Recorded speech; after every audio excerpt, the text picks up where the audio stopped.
नमस्कार।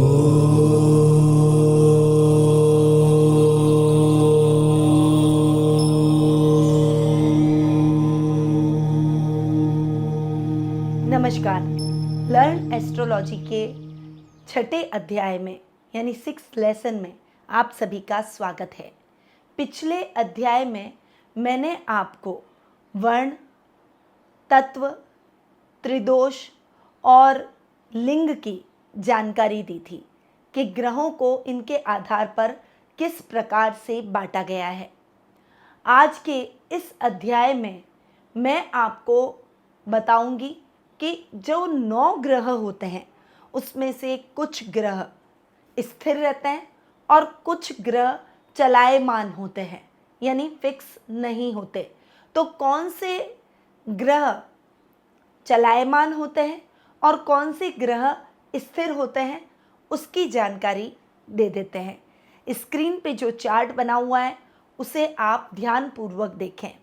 उसमें सूर्य जो कि स्थिर ग्रह के रूप में जाना जाता है, चंद्र को चलायमान ग्रह के रूप में देखा जाता है और इस चंद्र गणना के आधार पर ही रोजाना का राशिफल आपको प्रदान किया जाता है। मंगल भी एक चलायमान ग्रह के रूप में जाना जाता है। वहीं बुध ग्रह मिश्रित रूप से कभी वह स्थिर रहता है और कभी चलायमान रहता है। उसी प्रकार से बुध को जाना जाता है। गुरु ग्रह स्थिर ग्रह के रूप में जाना जाता है। शुक्र ग्रह को चलायमान ग्रह की संज्ञा दी गई है। वहीं शनि को स्थिर ग्रह के रूप में देखा जाता है। राहु और केतु छाया ग्रह है, इसीलिए इनको किसी प्रकार की संज्ञा नहीं दी गई है। न तो ये चलायमान है और न ही ये स्थिर ग्रहों की श्रेणी में आते हैं। अब आते हैं नंबर्स पर। हर ग्रह के स्पेसिफिक नंबर होते हैं और उसी के आधार पर न्यूमरोलॉजी यानी अंक ज्योतिष शास्त्र की गणना की जाती है। तो आज मैं आपको 9 ग्रहों से रिलेटेड उनके नंबर के बारे में बताऊंगी कि किस ग्रह का कौन सा नंबर रहता है। सबसे पहले बात करते हैं सूर्य की, जिसका अंक है 1। चंद्र का अंक है 2। वहीं मंगल का अंक है 9। बुध का अंक है 5। गुरु का अंक है 3। शुक्र का अंक है 6। शनि का अंक है 8। राहु का अंक है 4 और केतु का अंक है 7। तो अंकों के आधार पर भी 9 ग्रहों को विभक्त किया गया है। अब आते हैं ग्रहों की विशिष्टता पर।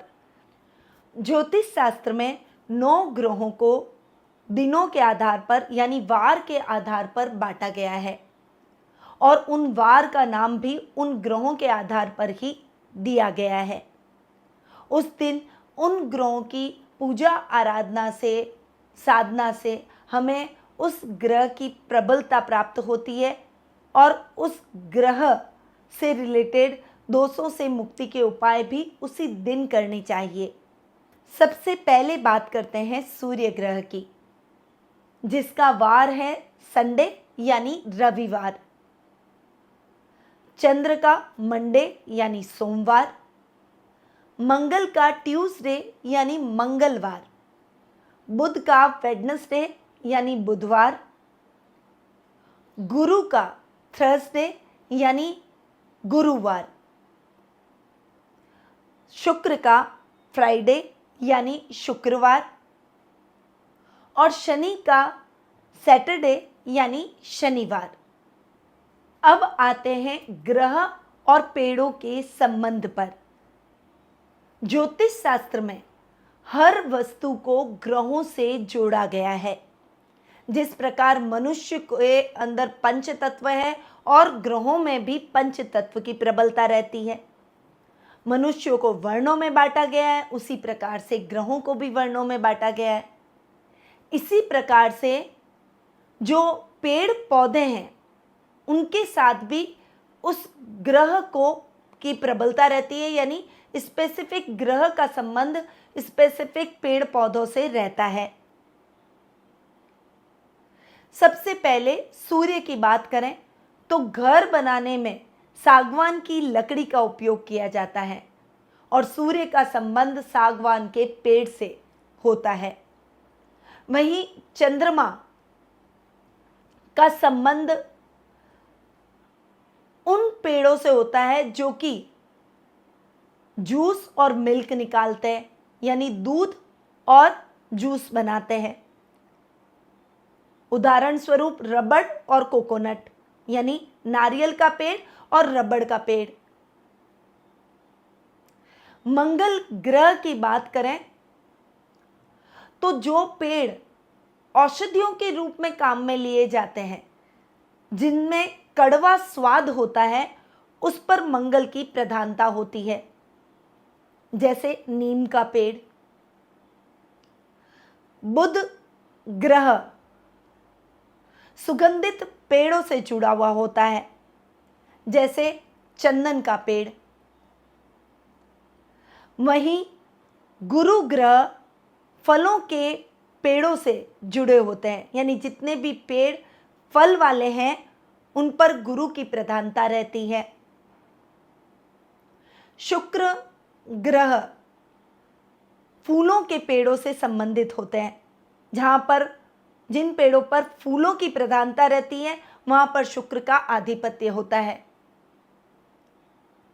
वहीं शनि के से संबंधित सूखे जो पेड़ होते हैं, जो कांटेदार पेड़ होते हैं, उन पर शनि का अधिकार रहता है।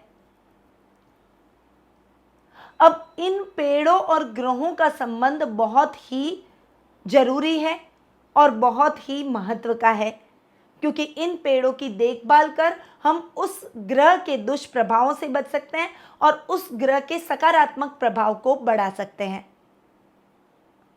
तो आपने देखा ज्योतिष शास्त्र में हर चीज का संबंध एक दूसरे से और ग्रहों से जोड़ा गया है।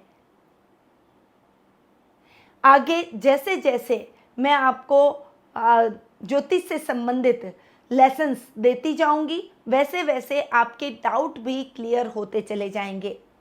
अब तक जो मैंने आपको बताया है उसे आप याद कर लें, ये आपके आगे बहुत काम आने वाला है। अब अगले लेसन के लिए आप मुझे आज्ञा दीजिए। जय श्री राधे कृष्ण।